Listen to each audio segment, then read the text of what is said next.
હવે પછીનો શબ્દ છે નિત્યયુક્તા.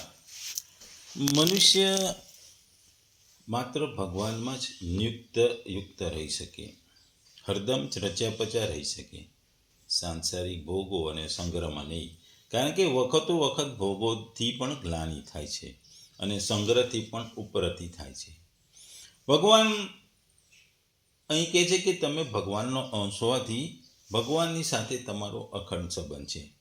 મનુષ્ય જ્યાં સુધી એ સંબંધને નથી ઓળખતો ત્યાં સુધી તે ભગવાનથી વિમુખ રહે છે, પોતાને ભગવાનથી અલગ માને છે. પરંતુ જ્યારે તે ભગવાનની સાથે પોતાના નિત્ય સંબંધને ઓળખી લે છે ત્યારે તે ભગવાનની સમ્મુખ થઈ જાય છે, ભગવાનથી અલગ નહીં રહી શકતો અને ભગવાનના સંબંધની વિસ્મૃતિ પણ નથી થતી. જેઓ હરતા ફરતા, ઉઠતા બેઠતા, સૂતા જાગતા અને હર કોઈ કામ કરતા કરતા તથા એકાંતમાં પણ ધ્યાન કરતી વેળાએ નિત્ય નિરંતર ભગવાનનું ચિંતન કરે છે એને નિત્યયુક્તા અહીં કહેવાનો મતલબ છે. એટલે કે મનુષ્યનો ભગવાન સાથે હુંનો ભગવાન છું અને ભગવાન મારા છે એટલે હું ભગવાનનો છું અને ભગવાન મારા છે એવો પોતાનો સંબંધ છે. એ જાગૃત, સ્વપ્ન અને સુશ્રિત એ ત્રણેય અવસ્થાઓમાં એકાંતમાં ભજન ધ્યાન કરતા અથવા સેવા રૂપે સંસારના બધા કામો કરવા છતાં કદી ખંડિત થતો નથી.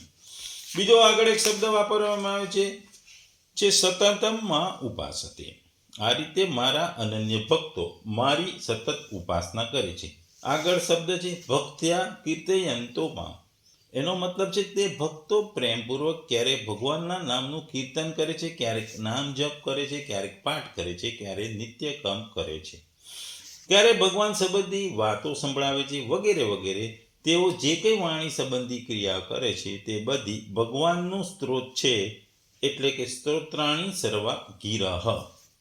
એટલે ટૂંકમાં અહીં ભગવાન આ શ્લોકમાં કહે છે કે ભક્ત જે કંઈ કહે છે તે બધું ભગવાનનું કીર્તન છે, તે જ ક્રિયા કરે છે તે બધી ભગવાનની એક સેવા છે.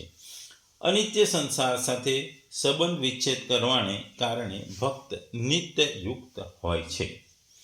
ટૂંકમાં આ શ્લોકમાં ભગવાન જે મહાત્મા છે એની વાત કરે છે કે મહાત્મા લોકો નિત્ય નિરંતર ભગવાનમાં લાગેલા હોય છે, દ્રઢ નિશ્ચય સાથે એઓ સાધનામાં લાગેલા હોય છે અને પ્રેમથી તેઓ ભગવાનના નામ અને ગુણોનું કીર્તન કરે છે, વારંવાર ભગવાનને નમન કરે છે, પ્રણામ કરે છે અને આ રીતે સતત એ ભગવાનની ઉપાસના કરે છે.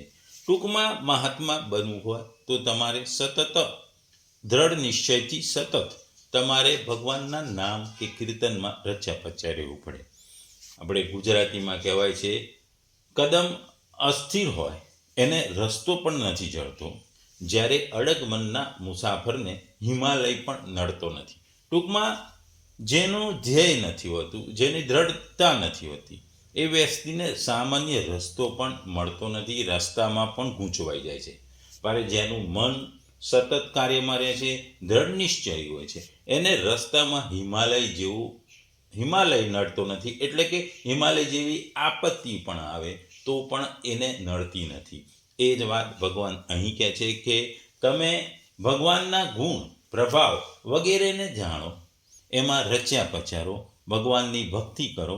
આવા પરમાત્મા એટલે કે પરમાત્મામાં લગન રહો. આવા મહાત્માઓ આ રીતે ભગવાનને પ્રાપ્ત કરે છે. દરેક વ્યક્તિ જે હોય છે એ મહાત્મા બની શકતી નથી. મહાત્મા બનનારા અને મહાત્મા નહીં હોનારા. મહાત્મા જે વ્યક્તિ બને છે એની જો આ શ્લોકમાં વાત કરી છે, અને જે મહાત્મા નથી એની પછી હવેના શ્લોકોમાં વાત કરવામાં આવી છે.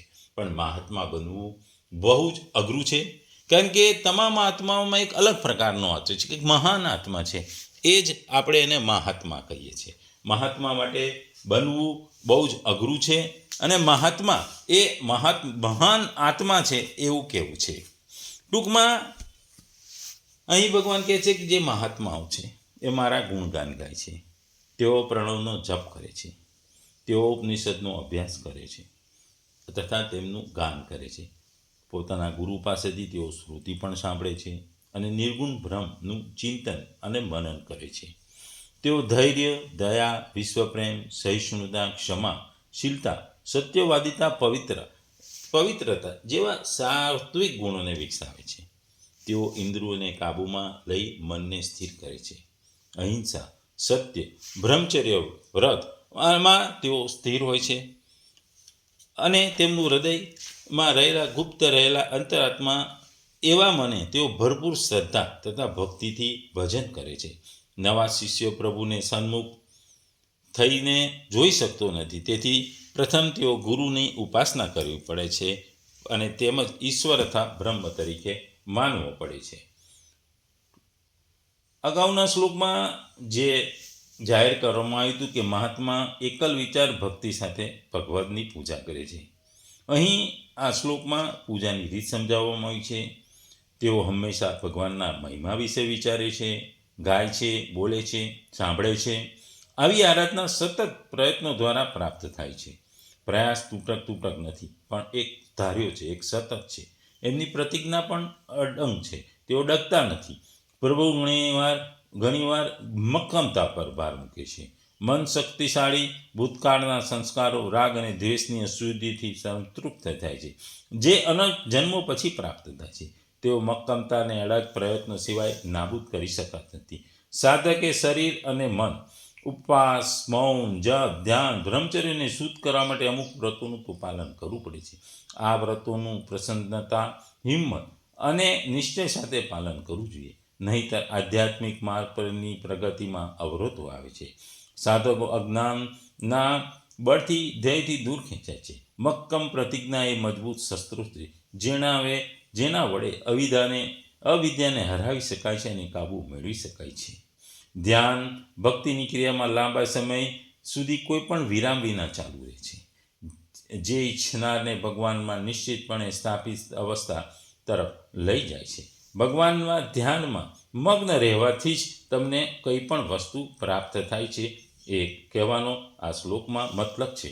આ વિશે ઘણા બધા શાસ્ત્રોમાં, ઘણી બધી શ્રુતિઓમાં પણ કહેવામાં આવ્યું છે.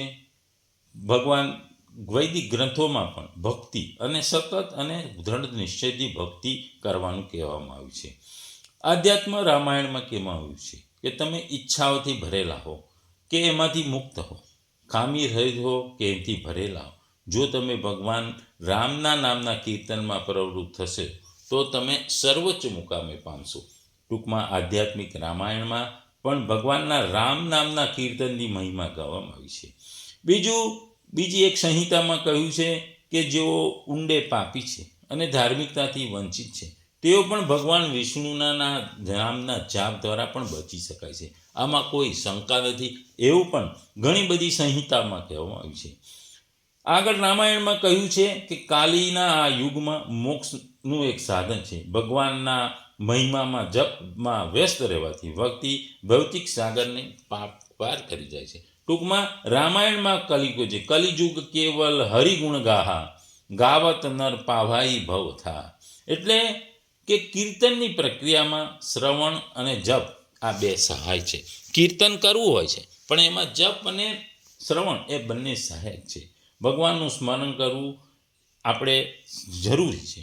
જો કે સાર એ છે કે ભગવાનનું સ્મરણ કરવું જો આપણે એને છોડી દઈએ તો કીર્તન મનને શુદ્ધ કરી શકશે નહીં. આમ અહીં ભગવાન કહે છે કે તેમના ભક્તો કીર્તન કરે છે, જ્યારે મનને સતત તેમના વિચારોમાં વ્યક્ત રાખે છે. તેઓ મનની શુદ્ધિ માટે ખૂબ જ નિશ્ચય સાથે અભ્યાસ કરે છે. ટૂંકમાં કોઈ પણ વસ્તુમાં, તમે જીવનમાં કે ભક્તિમાં તમારે સતત કામ કરવું પડે, તમારે દ્રઢ નિશ્ચયી બનવું પડે. ભગવાનની ભગવત પ્રાપ્તિ માટે મહાત્મા બનવું પડે, અને મહાત્મા એ ભગવાનના નામનું સતત અને દ્રઢ નિશ્ચયથી નામ લે છે, કીર્તન કરે છે, જપ કરે છે, સાધના કરે છે, શ્રવણ કરે છે, મનન કરે છે કે સ્મરણ કરે છે.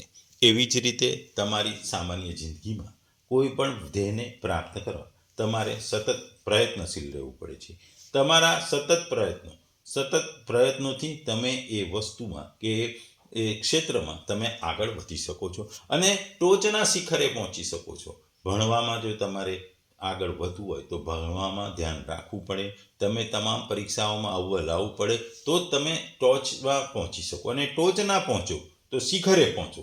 જે મહાત્માને ભગવત પ્રાપ્તિ માટે શિખરે પહોંચે છે, એમ તમારે પણ જીવનમાં શિખરે પહોંચવા માટે સતત પ્રયત્નો કરવા પડે, સતત કાર્યો કરવા પડે અને તમારા નિશ્ચયને દ્રઢ રાખવો પડે. આ દ્રઢ નિશ્ચયથી જ તમે દુનિયાના કોઈ પણ ક્ષેત્રમાં આગળ વધી શકો.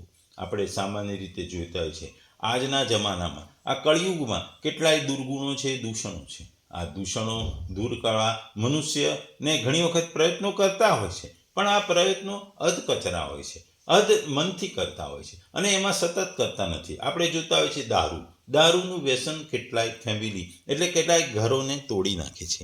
આ માટે દારૂ માટે કેટલાય લોકો દારૂને છોડવાના ઘણા પ્રયત્નો કરે છે.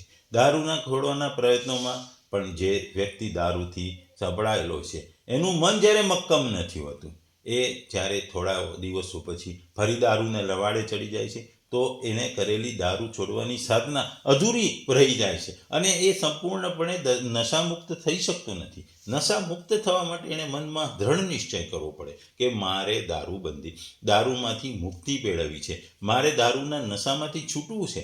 તો જ એ દારૂના નશામાં છૂટો થઈ શકે અને સાથે સાથે દારૂ છોડવાના જે તમામ રસ્તાઓ છે, જે તમામ પ્રયત્નો છે એમાં સતત કરતા રહેવું પડે, સતત પ્રયત્નશીલ રહેવું પડે, સતત સાધના કરવી પડે.